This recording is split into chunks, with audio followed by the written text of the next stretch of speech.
Les PFAS s'accumulent depuis 70 ans dans les milieux naturels, sans épargner les eaux de surface, les nappes phréatiques et les sols. Avec quelles incidences sur notre santé? Mais d'abord, commençons par le début. La dangerosité des PFAS est connue depuis longtemps.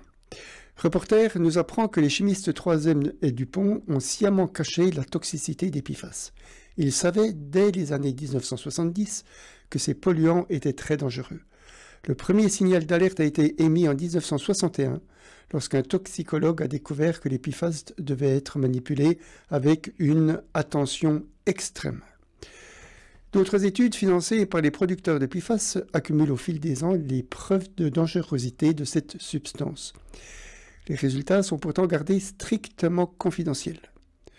Dupont ne prend jamais la peine d'en informer ses employés. Pire, Dupont et Troisième ont délibérément menti. En 1980, alors que les preuves de la dangerosité des PFAS est bien connues, ils assurent à leurs employés que le PFOA est aussi peu toxique que le sel de table. Ils renouvelleront ces mensonges jusqu'à ce que la communauté scientifique internationale prenne connaissance des risques de malformation associés à l'exposition aux PFAS. 30 longues années de perdu pour la santé des populations. De nombreux procès aux États-Unis s'en sont suivis qui ont coûté à la firme des milliards d'euros de compensation financière. Depuis lors, la documentation scientifique, scrutée par l'ANSES, indique que de nombreux PFAS sont redoutables pour l'être humain. Augmentation du taux de cholestérol, cancer, effet sur la fertilité et le développement du fœtus, sur le foie, sur les reins, etc. Ils sont également suspectés d'interférer avec le système endocrinien et immunitaire. Ce n'est pas seulement le nombre de PFAS auxquels nous sommes exposés qui importe, mais aussi leur concentration. Et sur ce plan, la réglementation se durcit peu à peu, mais reste encore molle. À partir de 2026, les agences régionales de santé rechercheront les 20 PFAS que Bruxelles juge prioritaires.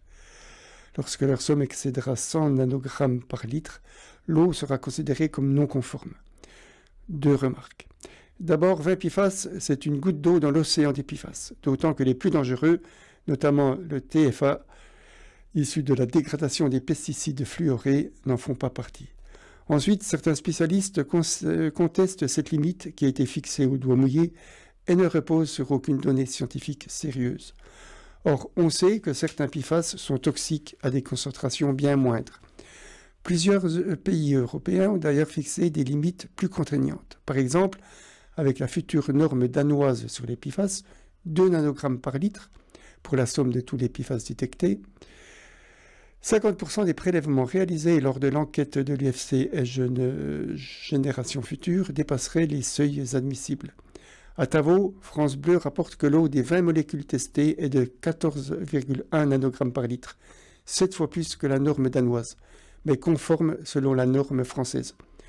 On l'a déjà vu avec d'autres pesticides et métabolites. Il suffit de relever les seuils admissibles pour qu'une eau initialement non conforme devienne potable. Grand Besançon se dit préoccupé par cette situation. Côté législatif, la France a largement approuvé le jeudi 20 février 2025 une proposition de loi écologiste restreignant la fabrication et la vente de produits contenant des PFAS. Le texte a été approuvé à l'Assemblée par tous les partis, sauf le Rassemblement national, dans les mêmes termes qu'au Sénat.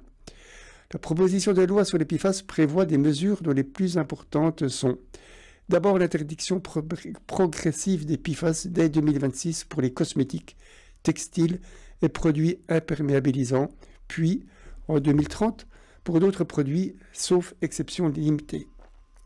Ensuite, le renforcement du contrôle sanitaire de l'eau avec la surveillance obligatoire des PFAS dans l'eau potable, assortie d'une fixation de seuils stricts et protecteurs. Enfin, la réduction et la taxation des rejets industriels. Obligation pour les industries d'éliminer totalement leurs rejets de PFAS dans l'environnement sous 5 ans, sous peine de sanctions financières, et, dans cette attente, instauration d'une redevance proportionnelle aux quantités de PFAS rejetées. En attendant, dépolluer l'eau de ces substances est très coûteux et difficile du point de vue technique. Surcoût induit par ces contaminations entre 750 millions et 1,3 milliard d'euros par an. Or, ce ne sont pas les industriels qui paieront la facture au prorata des pollutions qu'ils génèrent, mais bien les consommateurs, et cette charge est profondément injuste. Je vous remercie de votre attention.